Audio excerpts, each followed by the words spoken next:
राह संघर्ष की जो चलता है वो ही संसार को बदलता है। जिसने रातों से है जंग जीती, जिसने रातों से है जंग जीती, सुबह सूर्य बनकर वही चमकता है। सुबह सूर्य बनकर वही चमकता है। नमस्कार, आदाब, सत श्री अकाल मेरे प्यारे प्यारे अच्छे अच्छे बच्चों। पिछले वीडियो लेक्चर में 157 तक आपसे मैंने डिस्कस किया था। आज 158 ऑनवर्ड्स मैं आपसे डिस्कस करता हूं। 158 क्वेश्चन में क्या दिया गया है? Which of the following inventory valuation methods shows higher profit?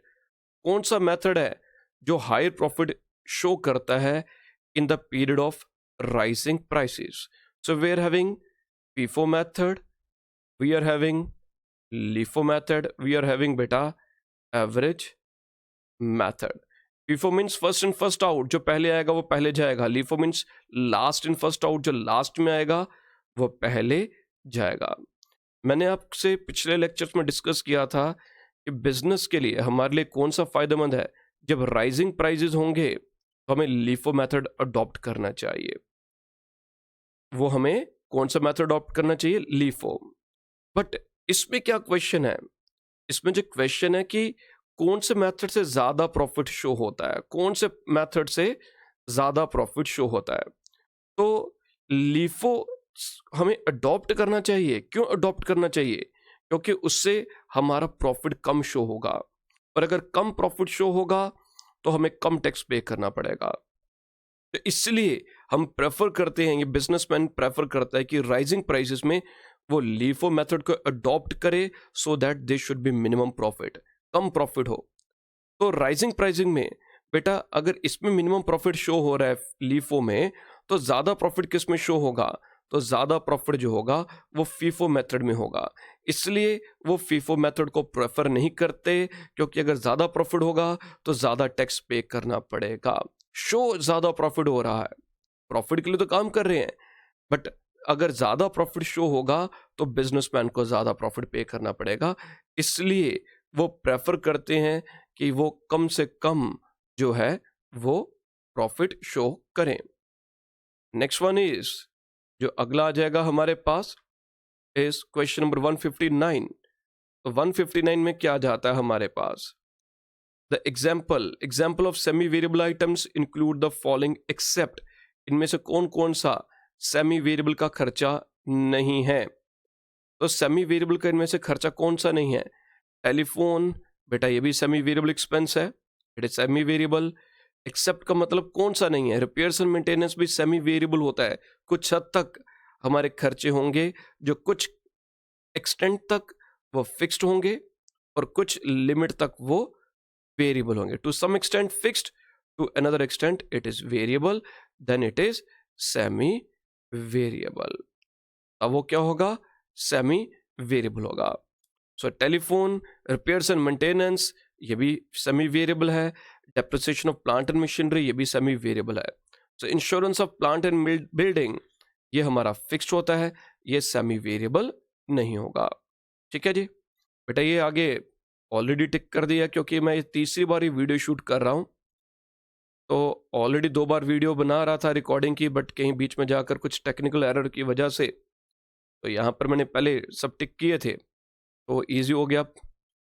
The process of cost apportionment, जो कॉस्ट अपोर्शनमेंट का जो प्रोसेस होता है वो कैरी आउट किया जाता है। क्यों? पहले तो कॉस्ट अपोर्शनमेंट होती क्या है? कॉस्ट अपोर्शनमेंट का मतलब आ जाएगा कि जो कॉमन खर्चे होंगे, जो जॉइंट कॉस्ट, जॉइंट एक्सपेंसेस होंगे, उन्हें हमने डिफरेंट कॉस्ट सेंटर्स में किस वे से हमें उनको बांटना होगा। जो प्रोसेस होगा, जो वे होगा जिसके द्वारा हम कॉस्ट को बांटेंगे, कौन से कॉस्ट को बेटा? कॉमन कॉस्ट को डिफरेंट कॉस्ट सेंटर्स में, तो उसे हम कॉस्ट अपोर्शनमेंट कहते हैं। So option D right answer. Next one is opportunity cost is the best example of. Opportunity cost किसकी बेस्ट एग्जाम्पल है? अपॉर्चुनिटी कॉस्ट क्या होती है? अपॉर्चुनिटी के लिए हम क्या बोलते हैं? हम कई बार कहते हैं कि भाई तुम बड़े अपॉर्चुनिस्टिक हो। अपॉर्चुनिस्ट मीन्स मौका प्रस्त हो, तुम बड़े मौका प्रस्त हो। तो वो जो कॉस्ट होगी है उसे हम बोलते हैं अपॉर्चुनिटी कॉस्ट, जो समय के अकॉर्डिंगली, कंडीशन के अकॉर्डिंगली अपने आप को चेंज कर ले, जो अलग अलग अलग परिस्थिति में, अलग अलग जो कंडीशंस में जो रेलिवेंट होगी, जैसी बॉल होगी उसी प्रकार से खेलेंगे। तो दैट मीन्स जो समय के अकॉर्डिंगली रेलिवेंट होगा, जो कंडीशंस के अकॉर्डिंगली रेलिवेंट होगा, तो उनको हम रेलिवेंट कॉस्ट, जो मौके के अकॉर्डिंगली होगा, मौके पर चौका लगाना मीन्स अपॉर्चुनिटी देखकर जो कॉस्ट होगी उसे हम रेलिवेंट कॉस्ट भी कह सकते हैं। वो कौन सी आ जाएगी बेटा? Relevant cost. Next 162 question number, the FIFO inventory costing method, first in first out, when using a perpetual inventory system assumes that the cost of the FIFO क्या कहता है, जो cost of the earliest units purchased जो होंगे is allocated in which of the following ways, किस वे से उनको हम allocate करेंगे। तो FIFO मेथड क्या था बेटा? फर्स्ट इन फर्स्ट आउट, जो पहले आएगा वो पहले जाएगा। लेट इट बी एग्जाम्पल ले लीजिए, मैंने 100 यूनिट्स मेरे स्टोर में आए, 100 यूनिट्स, इनका प्राइस है ₹2 पर यूनिट। इसके बाद मैंने 300 यूनिट्स और जो मेरे स्टोर में आए, इसका रेट है ₹3 पर यूनिट।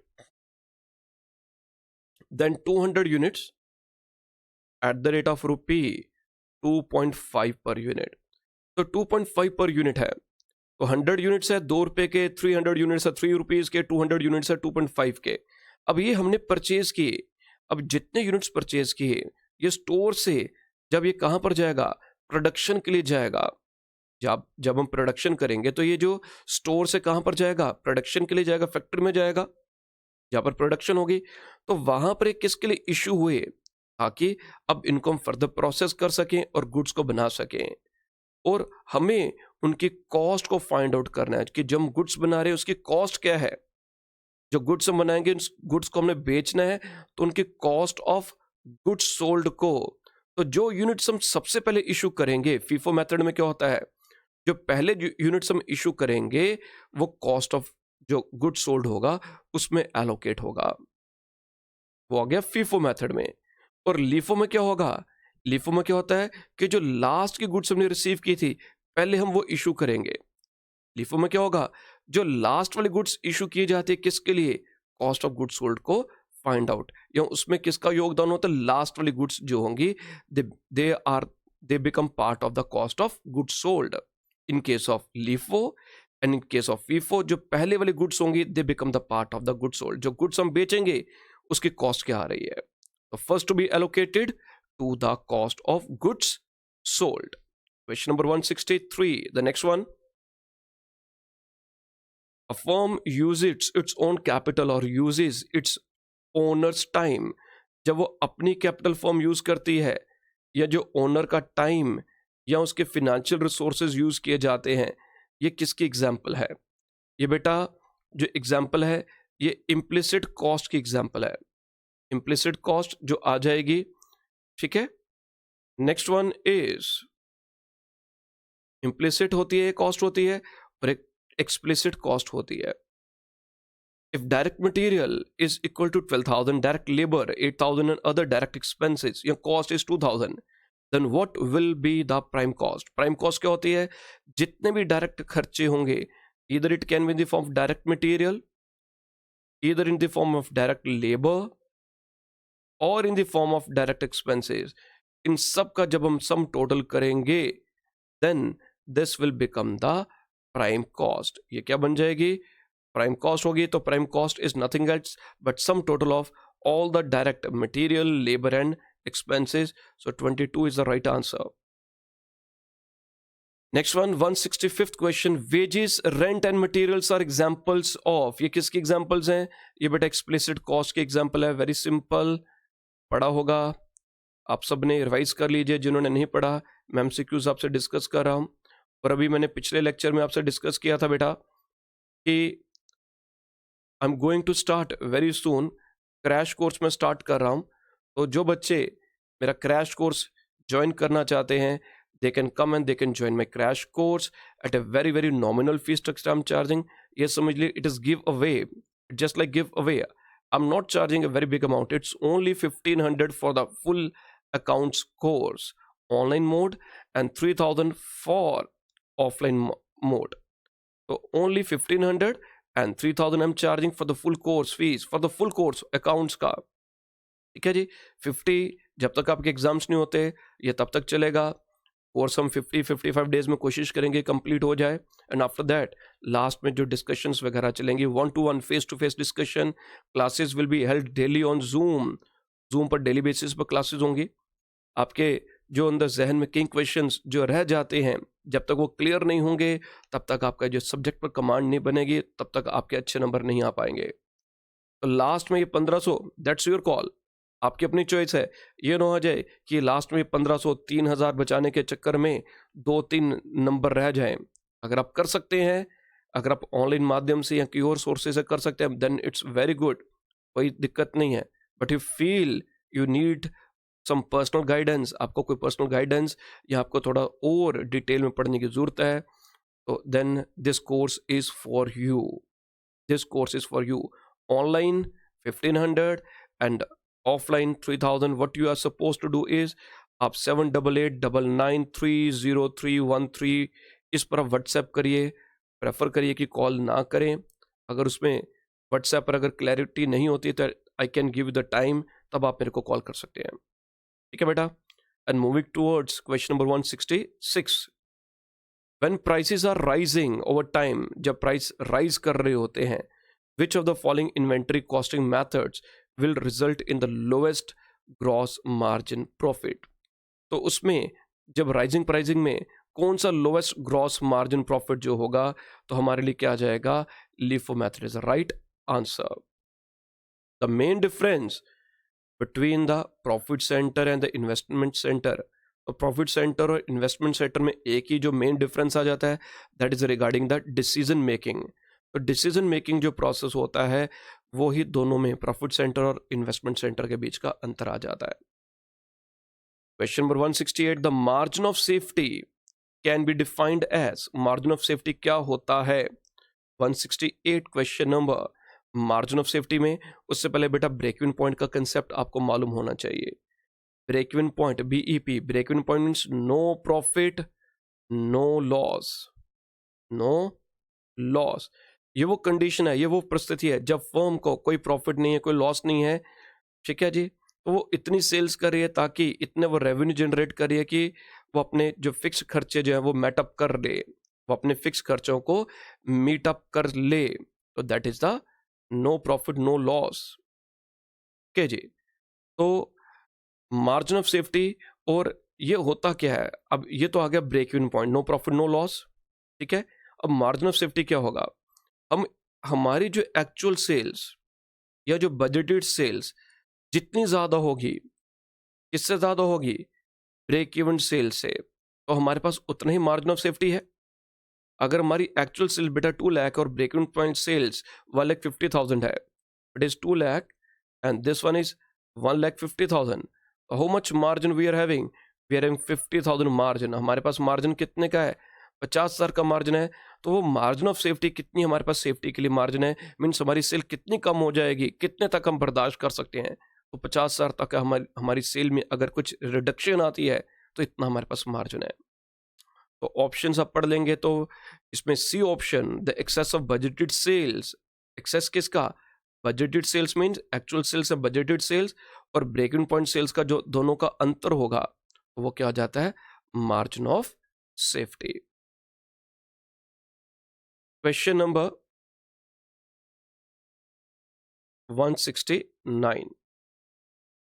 169 में the break even point is a point where, अभी डिस्कस किया था कि जहां पर टोटल सेल्स रेवेन्यू किसके बराबर है?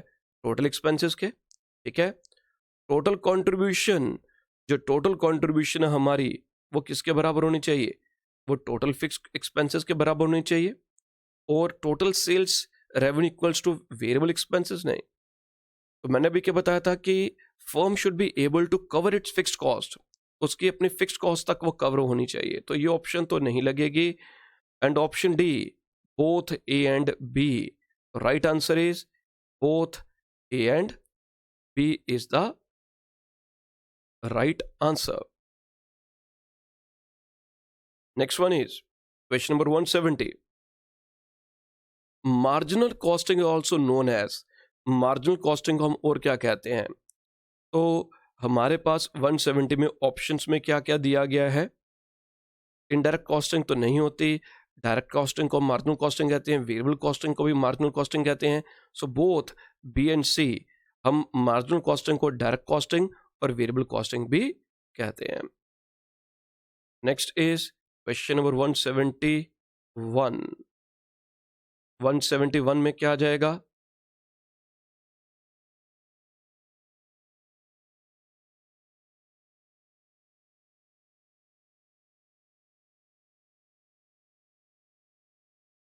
वन 171. आज यही दिक्कत आ रही है कुछ टेक्निकल इश्यूज की वजह से.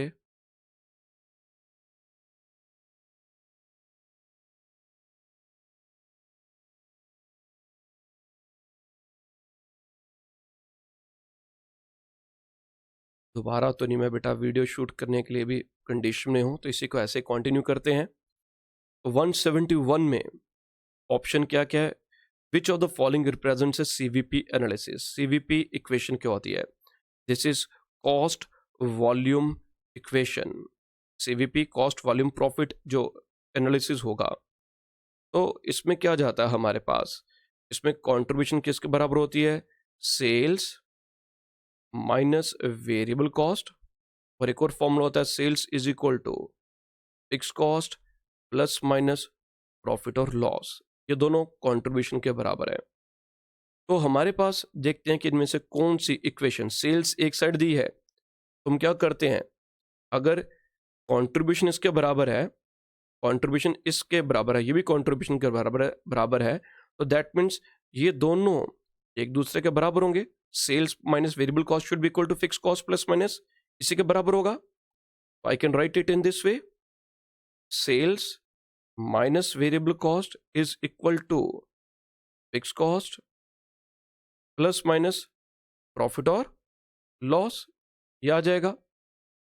अब इसमें क्या करते हैं हम? अब इसमें क्या आ जाएगा? सेल्स एक साइड है, वेरिएबल कॉस्ट को दूसरी साइड ले जाते हैं, तो सेल्स किसके बराबर आ जाएगी? Sales is equal to variable cost plus fix cost plus minus profit और लॉस. अगर प्रॉफिट है तो प्लस. अब देखिए ये इक्वेशन आंसर में किसके साथ टैली हो रही है? Variable cost plus fix cost plus profit. तो ऑप्शन सी ये इक्वेशन हमारी फुलफिल हो रही है. ठीक है जी, क्लियर है? Option C. तो आपको मेन कंट्रीब्यूशन के दो इक्वेशन, दो फॉर्मूले आपको मालूम होने चाहिए, तो आसानी से आगे हो जाएगा. Next is 172. 172 में क्या दिया गया है? The cost expanded in the past that can not be retrieved on the product और सर्विस, जिससे हम आप रिकवर नहीं कर सकते, रिट्रीव नहीं कर सकते, तो वो होती है संक कॉस्ट. संक का मतलब क्या हो जाता है? हिंदी में संक का मतलब क्या होता है? जो डूब गया, जो हो गया, जिसको बदल नहीं सकते. ये वो कॉस्ट होती है जो हमने खर्च कर दी, जो हमारे हाथ से पैसा निकल गया, तो होती है sunk cost. That can not be retrieved, जिसे हम रिकवर नहीं कर सकते, जिसको वापस नहीं ले सकते, उसे हम क्या बोलते हैं? संक कॉस्ट कहते हैं. ठीक है जी. Next one is the main purpose of cost accounting is to. Cost accounting का मेन पर्पस क्या होगा? थोड़ा सा बेटा जूम इन कर लेना आप लोग जब वीडियो देखेंगे. तो 173 का मेन पर्पस क्या है कॉस्ट अकाउंटिंग का? मैक्सिमाइज प्रॉफिट्स नहीं है, हेल्प इन इन्वेंटरी वैल्यूएशन भी ये मेन पर्पस नहीं है. Provide information to the management for the decision making. ये डिसीजन मेकिंग में जो मदद करेगी, तो वो मेन पर्पस है कॉस्ट अकाउंटिंग का. 174 the combination of direct material and direct labour is. तो अभी मैंने पिछले में कहा था कि जितने भी डायरेक्ट खर्चे होंगे, direct material, direct labour, direct expenses, उसको हम प्राइम कॉस्ट कहते हैं. तो टोटल प्रोडक्शन भी नहीं, तो प्राइम कॉस्ट आ गया. अब दूसरी साइड देखते हैं और ऑप्शंस में कोई और तो नहीं है. अभी तो मैंने बीप को टिक कर ही दिया है. लेट अस सी, कुछ और तो अगर नहीं है इसमें. कन्वर्जन कॉस्ट नहीं है, टोटल मैन्युफैक्चरिंग कॉस्ट भी नहीं है. नेक्स्ट इज बेटा fix cost per unit decreases when, fix cost ये क्या होगा बेटा? फिक्स कॉस्ट क्या आ गया? जो हमारी जो एक मिनिमम खर्चा है जो हमें पे करना ही करना है, जैसे रेंट है, रेंट इज फिक्स्ड कॉस्ट जो हमें पे करना ही करना है कम वट में। अब अगर मैं पे करता हूँ रेंट 20,000 मैं पे कर रहा हूँ, ये मेरी फिक्स कॉस्ट है। मेरे पास अगर एक बच्चा पढ़ता है, मेरे पास एक स्टूडेंट है, तो मैं पर बच्चे को अगर एलोकेट करूंगा अपना खर्चे को, रेंट को, तो पर स्टूडेंट कितना खर्चा पड़ेगा? 20,000। मान लीजिए मेरे पास 10 बच्चे बाहर हैं, टोटल रेंट कितना पे कर रहा हूं? 20,000 पे कर रहा हूं। अब 20,000 कितने बच्चों पर आ रहा है? 10 बच्चों पर, तो पर स्टूडेंट कितना बर्डन पड़ रहा है? 2,000। मान लीजिए मेरे पास 100 स्टूडेंट है, तो 20,000 100 स्टूडेंट्स बेयर कर रहे हैं, तो पर बच्चा अब मेरा रेंट क्या पड़ रहा है? 200। तो जैसे जैसे हम अपनी प्रोडक्शन को, अपने आउटपुट को इंक्रीज, जैसे मैंने नंबर ऑफ स्टूडेंट्स मेरे इंक्रीज होते जा रहे हैं, मेरा आउटपुट इंक्रीज हो रहा है, मेरी प्रोडक्शन इंक्रीज हो रही है, तो वैसे वैसे हमारी कॉस्ट पर यूनिट जो होगी वो डिक्रीज होती जाएगी। तो fixed cost per unit decreases when production volume increases. जब प्रोडक्शन वॉल्यूम इंक्रीज करेगा तो fix cost per unit decrease करेगी। नेक्स्ट वन इज 176 में sales commission are classified as, sales commission को हम किस में क्लासिफाई कर सकते हैं? आप सबने, जिन बच्चों ने जो मेरे ऑफलाइन बैचेस पढ़ रहे हैं उनको एमसीक्यूज उनके लिए भी हैं, जो बच्चे ऑनलाइन पर हैं या जिन बच्चों ने भी मेरा कोई कोर्स ज्वाइन नहीं किया, एटलीस्ट आप लोग बेटा अपने कोई भी सोर्स से या पढ़ा होगा, कोई बुक से, कोई स्टडी मटेरियल से, तो पीरियड कॉस्ट, प्रोडक्ट कॉस्ट जो बहुत ही इंपॉर्टेंट कंसेप्ट है, और एक कॉस्टिंग में इनसे रिलेटेड कोई ना कोई क्वेश्चन, जो कौन कौन सी कॉस्ट होती है, relevant cost, sunk cost, differential cost, इसमें से कोई ना कोई क्वेश्चन पक्का आएगा, कोई ना कोई क्वेश्चन पक्का आएगा। Very subtle difference, very minute difference. तो सेल्स कमीशन कौन सी हमारी जो कॉस्ट होती है बेटा? ये हमारी पीरियड कॉस्ट होती है। ये कौन सी आ जाएगी? It is a period cost. Next one is a variable cost is, variable cost क्या होगी? जैसे जैसे बेटा वेरिएबल कॉस्ट में क्या होता है कि per unit it remain same, but total जो होगा, total cost changes, total cost change होगी, पर यूनिट सेम रहेगा। मैं एक शर्ट बना रहा हूं, एक शर्ट पर 100 रुपीज का कपड़ा लग रहा है और 1 शर्ट, ठीक है। अगर बेटा मैं 100 शर्ट्स बनाता हूं, ठीक है, मैं इस वजह से लिख देता हूं, 1 शर्ट के लिए कितना कपड़ा लग रहा है? 100 का। अगर मैं 20 शर्ट्स बनाता हूं, कितने का कपड़ा लगेगा? 2,000 का। अगर मैं 500 शर्ट्स बनाऊंगा, कितने का कपड़ा लगेगा? 50,000 का। इन सभी की अगर आप पर शर्ट की बात करेंगे तो एक शर्ट पर इधर भी 100 लग रहा है, इधर भी एक शर्ट पर 100 ही लग रहा है, तो per unit will remain same, per unit remains same, but total cost change हो रही है, टोटल कॉस्ट वेरी कर रही है। तो यहां पर ऑप्शन क्या है? One which tends to vary with the level of activity. जैसे जैसे लेवल ऑफ एक्टिविटी बढ़ते जा रही है तो हमारी टोटल कॉस्ट भी इंक्रीज होती जा रही है। ठीक है बेटा, आज के जो इस वीडियो लेक्चर में आपसे मैं इतना ही डिस्कस करूंगा, ठीक है जी। तो नेक्स्ट वीडियो लेक्चर में जो बाकी के एमसीक्यूज कॉस्ट के, और बहुत जल्द जो पुराने वाले आपसे मैंने आपको पीडीएफ भेजी दी हुई थी, तो मैं उनके भी एमसीक्यूज पर वीडियो लेक्चर बनाकर आप लोगों को वो प्रोवाइड करूंगा। ठीक है बच्चों, कोई भी सवाल, कोई भी सुझाव आप लोग शेयर करिए, बताइए, इस चैनल को बाकी बच्चों के साथ शेयर करिए, ठीक है, हमें भी थोड़ी सी मोटिवेशन मिलती है। और घर पर रहिए, सुरक्षित रहिए, कोविड फिर से फैल रहा है, ध्यान रखिए। Bye bye, take care, thank you.